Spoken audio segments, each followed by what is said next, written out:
자, 이삭이 젖을 떼던 날의 일을 살펴보는 중인데요. 간단히 정리하면서 이어나가겠습니다. 이스마엘이 사람들의 눈을 피해서 이삭을 죽일 수도 있었을 법한 위해를 가했고, 이를 발견했던 사라는 격분해서 하갈과 이스마엘 모자를 쫓아내라 이렇게 요구하게 되죠. 이에 갈등하고 근심하는 아브라함에게 하나님은 내보내는 것이 옳다 이렇게 판단해 주셨습니다. 그들 모자는 더 이상 아브라함 언약의 울타리 안에 머물 수 없다는 것이죠. 그러면 이 아브라함의 집에 대해서 하나님은 어떻게 하셨겠는가? 긴 말할 필요가 없죠. 주님께서 친히 이들과 함께 동행하시며 또 그들에게 말씀하셨습니다. 언약의 말씀이라는 것이 이 집의 기초이자 기둥이 아닙니까? 모든 일이 어디에서 시작됐습니까? 아브라함을 부르시고 또 이끌어내신 하나님의 말씀에서부터 시작되었고, 또 그렇게 주신 말씀이 성취되어가는 과정 속에 있는 게 지금 아브라함의 생애가 아니겠습니까? 자, 그 중에서도 가장 확연하고 확실한 사실이 있다면 그게 뭐예요? 이삭이라는 존재입니다. 말씀 외에는 이삭이라는 존재를 설명할 방법이 전혀 없어요. 그래서 창세기 21장 1절과 2절에서는 분명하게 이삭이라는 사람과 관련해서 말씀대로라는 이 표현을 3번이나 강조하고 또 강조했던 것입니다. 그 말씀이 어떤 말씀입니까? 그 부모인 아브라함과 사라조차 듣고서 피식하고 웃어 넘길 정도의 그 말씀 아니었습니까? 못 믿었던 말씀이에요, 처음에. 그런데 바로 그 말씀의 열매가 이삭이었다. 곧 말씀이, 하나님의 말씀이 이삭의 알파와 오메가였다는 사실을 밝혀두고 있는 거죠. 하나님의 말씀에 생명과 창조의 권능이 있기 때문에 이삭이라는 존재가 있을 수 있다는 사실을 21장은 제일 처음 이 2절에서 강조하면서 시작하고 있는 겁니다. 그러니 이삭이라는 이름 자체도 하나님께서 이미 그가 태어나기도 전에 태어날 가능성도 없다라고 사람들은 생각할 그때의 이름은 이삭이라고 지어라 이렇게까지 말씀하신 거 아니에요? 그러니 적어도 이 집에 있다면 아브라함의 울타리 안에 있어서는 가장 확실하고 또 필요 불가결한 지식이라는 게 뭔가? 그건 바로 이삭이라는 존재는 바로 그가 하나님이 약속하신 씨라는 사실을 아는 것입니다. 이건 누구도 부인할 수 없는 명백한 진리인 거죠. 그런데 이 중요한 공식을 이들 모자 하갈과 이스마엘은 거절한 겁니다. 몰랐던 게 아니고 거절한 거예요. 한 집에 살면서 언약 하에서 일어났던 수많은 권능과 역사를 누구보다도 가까이에서 함께 체험했던 그들임에도 불구하고 인정하기는 거부하는 거죠. 왜? 그게 곧 나에게 손해가 된다고 판단했기 때문에 그랬던 거죠.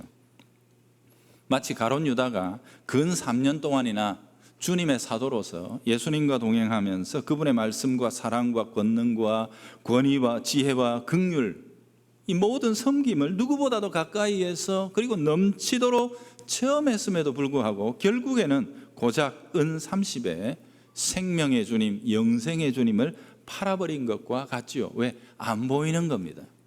곁에 있어도 안 보이는 겁니다. 탐욕과 자아라는 우리의 이 본능적인 연약함을 미끼로 사용하는 마귀의 관계라는 게 얼마나 무서운지를 이런 데서 우리가 알 수 있는 거예요. 뻔한 사실을 못 보게 하는 겁니다. 그러니 항상 말씀으로 경계하면서 우리의 영혼을 살펴야 하죠. 진리의 빛과 성령의 빛 비추심으로 일깨우심을 받아야 한다 하는 것입니다. 여러분 어떠세요? 하갈의 경우에는 특별하다 그랬죠. 예전에 하갈이 이미 사라를 한번 대적했다가 이 집에서 쫓겨났는지 자기가 가출을 했는지 막 광야를 헤맸던 적이 있죠. 그죠? 그랬을 때 하나님께서는 그를 다독거려 다시 돌아가도록 해주셨습니다. 이 집으로 다시 돌아갈 수 있도록 하나님이 하시면서 그에게 주신 말씀이 있습니다. 그 말씀이 뭐냐? 돌아가거라. 그리고 네 여주인의 수하에 복종하거라. 이렇게 말씀하셨습니다. 이게 하나님의 뜻이었습니다. 아니 사람만 예뻐하시고 하갈은 미워하셨다, 차별하셨다, 그런 게 결코 아닙니다. 그게 하갈에게 복의 길이었기 때문입니다. 다른 어떤 사람보다도 복의 근원에 가깝게 머물 수 있도록 다시 한 번 더 그녀에게 기회를 주셨던 거란 말이에요. 돌아가거라. 거기가 복이 나오는 자리니까 너 그 곁에 머물러 있어야 한다라고 이미 실패한 하갈을 다시 한 번 다독여 그 자리로 회복시켜 주셨던 게 하나님의 말씀이었습니다. 사라는 너의 경쟁 상대가 아니다. 그 곁에서 그 통로를 통해 네가 평생을 영원토록 누릴 복이 흘러나오는 통로니까 그 곁에 머물면서 복을 누리도록 해라. 하나님이 그렇게 그녀를 다시 이끌어 주셨던 거거든요. 그런데 바로 이 말씀의 삔과 가마를 하갈은 거절했던 겁니다. 결국 이 말씀에 대한 무관심, 말씀해 주신 게 무슨 뜻인지를 전혀 관심을 갖지 않았죠. 그러다 보니 무지하게 되고, 무지는 결국 어둠으로 이어지고, 어둠은 마귀의 미끼가 아닙니까? 그러니 그 속에서 결국 영원토록 넘어짐의 길을 선택할 수밖에 없었다라는 것이에요. 자, 여러분, 이 사건을 언약이라는 빛에 의해서 이제 조금 더 큰 그림으로 우리가 한번 살펴보겠습니다. 왜 이삭이라는 사람이 그토록 중요한가? 그의 외모나 성격이나 지능이나 능력이 특별해서 그런가? 아닙니다. 이유는 한 가지입니다. 그가 언약의 아들이다 하는 거기에 있습니다. 여러분, 언약은 약속과 다르다고 그랬죠. 기억나십니까? 약속은 그냥 내가 해줄게 하면 일방적으로라도 얼마든지 할 수 있는 거지만, 언약은 그렇지 않다 했습니다. 인격적인 쌍방이 인격을 걸고 딱 맺을 때 그게 언약이 된다, 그렇게 말씀을 드렸죠. 그죠? 그러니까 언약은 반드시 쌍방 간에 의무사항이 발생하게 됩니다. 오늘날로 치자면 계약 이런 것과 같다고, 계약서 주고받으면 권리가 생기고 의무가 생기죠. 그죠? 그리고 우리에게 제일 살갑게 느껴지는 이 언약의 행위는 뭐라고 그랬죠? 혼인서약입니다. 혼인서약. 내가 약하나 병들거나 뭐 어쩌고 어떤 상황이 오더라도 오늘의 이 서약을 지키겠습니다 하고 많은 정인 앞에서 맺는 약속이지 않습니까? 그죠? 그게 바로 이 언약이라는 말과 가장 가깝게 우리가 실감할 수 있는 내용이거든요. 아시다시피 하나님과 아브라함 간에 맺었던 이 언약에 있어서 하나님의 의무사항이 뭡니까? 내가 너에게 씨와 땅과 복을 줄게. 이게 하나님이 자기가 스스로 지신 언약의 의무 조건입니다. 그 중에서 씨는 뭡니까? 그에게 후손을 주고 그 후손을 통해서 후손의 후손을 계속 이어나가서 마침내 큰 민족을 이루게 해주마 하는 게 하나님의 씨에 관한 의무 조항이었습니다. 이걸 못 해내면 하나님은 언약의 위반자가 되는 겁니다. 거짓말한 분이 되는 거죠. 그죠? 하나님 구실에 실패하는 겁니다. 내가 그걸 해줌으로 너에게 하나님이 되고자 한다 했던 이 말이 허공으로 날아가 버리게 되는 거죠. 따라서 이삭이 출생하는 것과 그가 안전하게 대를 이어나가는 사실은 언약을 신실하게 이행하고 있다는 사실에 대한 하나님의 자기 증명인 거예요. 그게 일어나야 돼요. 반드시 하나님 앞에서. 그래서 21장 1절과 2절은 말씀대로를 그토록 강조하고 또 강조했던 겁니다. 주님께서 보라, 당신이 맺으신 그 계약을 이행하는 데 있어서 얼마나 신실하신가, 이걸 보여주는 겁니다. 그 결과 이삭이라는 존재가 있는 것이다, 이 사실을 강조하는 거예요. 지난번에 21장 1절 2절을 제가 자세하게 안 풀었기 때문에 오늘 조금 보충해 드리면 이런 겁니다. 1절에 보면 말씀하신 대로 사라를 돌보셨다 해서 돌보시다라는 말은 여러 가지 뜻이 있는 중에 제일 중요한 게 뭐예요? 이 본문과 관련해서는 지켜내다 이런 뜻이 있습니다. 지켜냈다 이런 뜻입니다. 하나님이 사라를 지켰다는 뜻이죠. 지금까지 아브라함은 남편이 돼가지고 아내를 자기 손으로 힘센 자들 앞에서 주눅들어가 어떻게 했습니까? 2번이나 넘겨줬습니다. 근데 그걸 누가 지켜내고 찾아오셨죠? 하나님이 하셨습니다. 하나님이 그렇게 사라를 지켜내셨기 때문에 그 결과 이삭이라는 존재가 있는 거야. 이걸 가르쳐 주고 있는 거죠. 두 번째 말씀대로는 뭡니까? 하나님이 말씀대로 사라에게 행하셨기 때문에 곧 그가 잉태하게 된 원인이 여기에 있다는 겁니다. 이미 사라는 그 생리가 다 끊어진 상태입니다. 과학적으로 완전히 불가능의 상태에 있었음에도 하나님께서 초월적인 권능과 생명의 역사로 사라에게 행하셨기 때문에 사라가 임신하게 된 것이다. 그 결과 이삭이 있는 거야. 이건 자연스러운 일이 아니지라고 이렇게 말씀하고 있는 거죠. 세 번째 말씀대로는 뭡니까? 말씀하신 시기가 되었다라고 때를 특정해 주고 있습니다. 여기 이 시기라는 말은 히브리어 모에드라는 말인데 이거는 정해진 시간을 가리키는 말입니다. 주님께서 가장 적절한 순간을 의도적으로 맞추어 주셨다는데 그게 바로 아브라함의 100세 때였습니다. 왜냐? 그 이전까지는 아브라함과 사라가 준비가 안 돼 있었다는 뜻입니다. 이 말의 의미는 그런 뜻이에요. 비로소 100세가 되었을 즈음에 아브라함과 사라가 믿음으로 이 사건을 이해하고 받아들일 준비가 되었다라는 것인데 그때까지 주님은 어떻게 하셨다고요? 기다려 오신 것이고 주님께서는 신실하게 그들을 어떻게든 연단하고 키워 오셨다는 겁니다. 아브라함 입장에서는 와 안 되노 25년이나 와 안 되노 막 이렇게 불평했지만 하나님 입장에서는 네 그릇이 준비 안 됐어. 그러니 그 이전에는 주시면 내가 한 줄로 아는 그런 불신의 상태로 떨어질 것이기 때문에 주셔도 복이 안 될 상태에서는 못 주시는 겁니다, 여러분.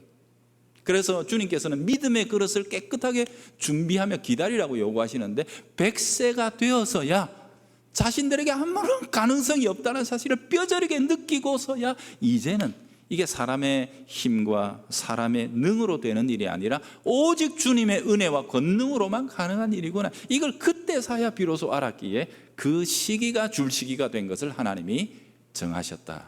그때까지 하나님이 더 기다리셨다는 거예요. 그래서 히브리서 기자는요, 특별히 사라가 이삭을 잉태하고 출산할 때쯤 되어서 사라에게 아주 분명한 믿음이 있었다는 사실을 우리에게 증거해 주고 있습니다. 여기 보면 히브리서 11장이죠. 믿음으로 사라는 자신도 나이가 많아 단산하였으나 불가능이라는 자기 몸의 상태를 잘 알았어요. 그럼에도 불구하고 그 상태에서 잉태할 수 있는 힘을 얻었는데 이는 그의 믿음이 무엇이었기 때문에 약속하신 분이 믿으시다는 사실, 믿음직하다는 사실을 그때 비로소 그가 확실하게 붙들었기 때문이다 라는 겁니다. 우리가 이미 읽었던 내용 중에 제일 가까운 내용이 뭐예요? 아비멜렉에게 끌려갔을 때 90세나 된 나를, 이렇게 끌려간 나를 하나님이 그냥 두지 않으시고 자기를 거기서 건져 구출해 오시면서 바로 그맘때에 주셨던 말씀을 다시 사라의 마음속에 증폭시키고 비추어 주셨다는, 하나님이 뭔가 하실 모양이다. 90이나 된 나를, 이 세상 사람들이 아무 불가능이라고 볼 나를 이렇게 다시 하나님이 건져내시고 이끄시는 것은 하나님이 분명히 약속하신 그 말씀을 이루실 때가 된 것이다 라는 기대와 소망과 확신과 하나님에 대한 신뢰 속에서 이 일을 경험했다는 거죠. 그게 그맘때 일어났던 일이라는 겁니다. 그래서 이어서 이렇게 하죠. 이러므로 죽은 자와 같은 한 사람으로 말미암아 하늘의 허다한 별과 해변의 무수한 모래와 같이 많은 후손이 생육하게 된 것이다 라고 이렇게 우리에게 들려주고 있는 거예요.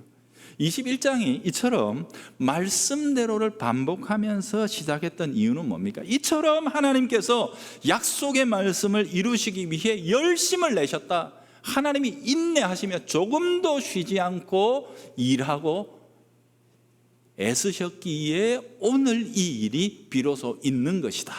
그 사실을 반드시 이해하고 지나가야 된다는 것을 우리에게 밝혀주고 있는 거예요.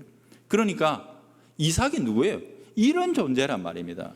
하나님의 이런 놀라운 열심과 신실하심 때문에 이 땅에 존재하는 이삭인 그를 공격하게 된 이스마엘의 행동은 단순한 질투나 일탈일 수가 없다라고 이렇게 가르쳐 주는 거죠.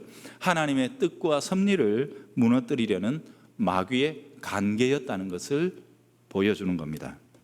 하여 마귀와 합하여서 주님을 팔아먹었던 가룟 유다가 결국 그 거룩한 부르심의 공동체 사도들의 연합에서 이탈해 나갈 수밖에 없었던 것처럼 하갈과 이스마엘도 언약의 공동체에서 이제는 이격될 수밖에 없다, 이렇게 결론이 나게 된 거란 말이거든요. 이제 조금 더 큰 그림이죠. 이제는 제일 큰 그림, 가장 중요한 그림 속에서 이 문제를 매듭을 짓겠습니다. 자, 구속사라는 큰 관점입니다.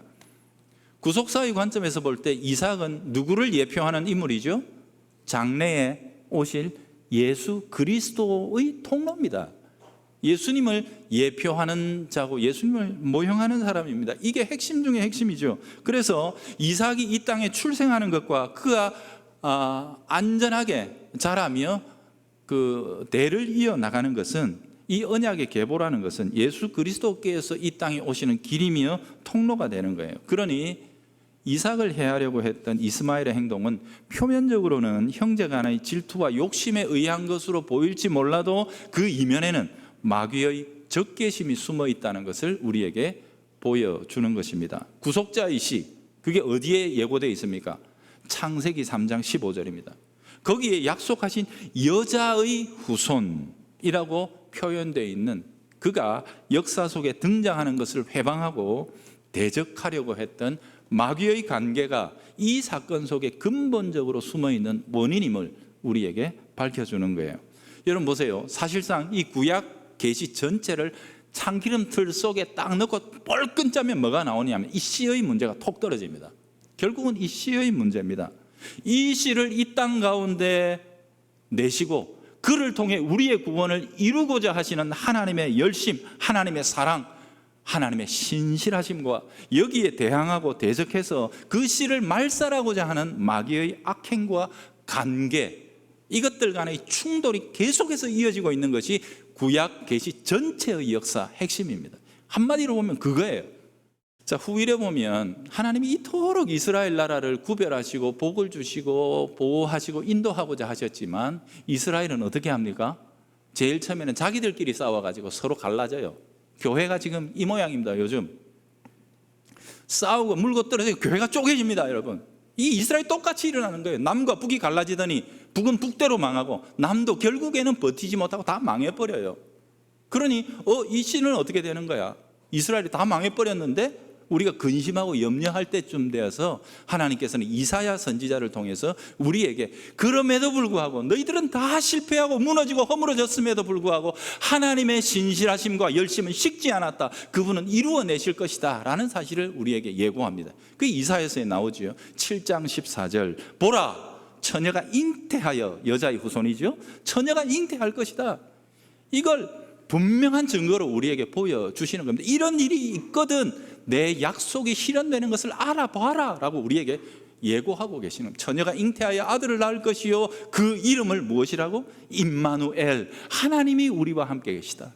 약속하신 하나님이 드디어 우리에게 찾아와 이루신다는 사실을 너희가 알게 될 것이다 라고 예고하셨습니다. 그리고 이어 9장에 나가면 이런 이야기를 합니다. 한 아기가 우리에게 온다, 나게 될 것이다. 한 아들을 우리에게 주시는 것이다. 그의 어깨에는 정사를 메었다. 왕으로 오신다는 뜻이죠. 그런데 그의 이름이 뭡니까? 여기도 보니까 아기가 태어났는데 그 아기의 이름이 전부 하나님의 이름입니다. 기묘자라 모사라, 전능한 하나님이라, 영존하시는 왕이라, 평강의 왕이라 할 것임이라. 그 정사와 평강이 더하면 무하며 쭉 나가다가 제일 마지막에 뭐가 나와요? 만군의 여호와의 열심히 이 일을 이루시리라. 여러분, 이게 구약계시 핵심이에요. 결국 구약계시 전체를 한마디로 요약해서 우리에게 들려준다면 하나님은 이 씨를 반드시 역사 속에 보내시고 그 씨를 통해 자기가 약속하신 뭐예요? 구원을 이루어내신다. 이게 바로 구약계시의 핵심인 거예요. 자, 이제 적용으로 넘어갑니다. 그런데 이 사건을 갈라디아서 4장 29절과 30절에 보면 바울이 신약적으로 해석해 주는 장면이 나옵니다. 그게 이렇습니다. 그러나 그때의, 옛날이죠, 육체를 따라 난 자가 성령을 따라 난 자를 박해한 것 같이 이제도 그러하도다. 지금도 이런 일이 벌어지고 있다 하는 거예요. 바울의 시대에. 그렇죠? 그러나 성경이 무엇을 말하느냐? 여종과 그 아들을 내쫓으라. 여종의 아들이 자유 있는 여자의 아들과 더불어 유업을 얻지 못하느니라. 이렇게 나오죠. 이상하다. 옛날에 그 사건이 바울의 시대에 있었고 그것은 곧 신약 시대인 지금 우리들 사이에도 그 일들이 존재하고 있다는 사실이고, 그 일에 대하여 하나님께서 보여주신 명백한 선, 곧 교회는 선명하게 선을 끊고 분명하게 갈라서야 한다는 사실을 우리에게 가르쳐 줍니다. 이게 뭐냐? 바울이요, 그 당시에 갈라디아 지역에 복음을 이미 전했습니다. 오직 예수 그리스도만으로 생명을 얻는다는 구원의 복음을 바울이 전했는데 거기에다가 이상한 선생들이, 거짓 선생들이 와가지고 거짓 복음을 더 했어요. 이들과 바울이 반론을 벌이며 싸웁니다. 바울이 그들과 격하게 싸우면서 어디 감히 생명의 주 예수 그리스도의 복음을 다른 것으로 대체하며 그 자리를 뺏으려고 하느냐라고 하면서 바울이 그들을 경계하며 싸우면서 했던 말씀이 이 말씀입니다. 이것은 곧 우리들에게도 그대로 적용될 수가 있지요.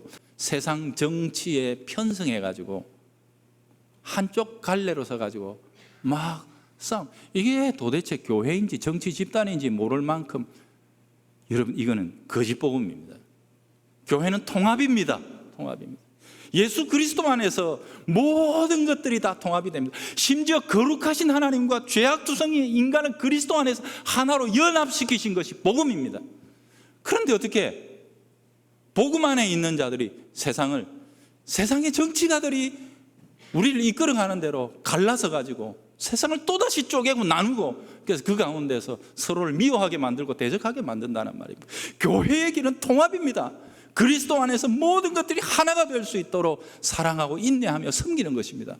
여러분, 그러니 정치적인 온갖 가문이설로 교회를 정치의 한편에 세우고자 하는 일에 여러분 속지 마십시오. 교회는 모두를 사랑해야 합니다. 모두를 사랑해야 합니다. 두 번째는요, 동성애를 옹호하고, 성경은 분명히 그것을 죄라고 정죄하고 있는데 그것을 달달하게 휴머니즘의 설탕, 단물을 탑니다. 마치 그들이 훨씬 더 사랑하는 것처럼, 훨씬 더 관용하는 것처럼 그런 식으로 막 죄를 관용하고 옹호해가지고 거기에 휴머니즘이라는 거짓 복음을 섞어가지고 자기들이 진짜인 것처럼, 오히려 참 진리를 따르는 교회가 압박자인 것처럼 이렇게 묘사해 나가고 있는 휴머니즘적 기독교를 경계하십시오.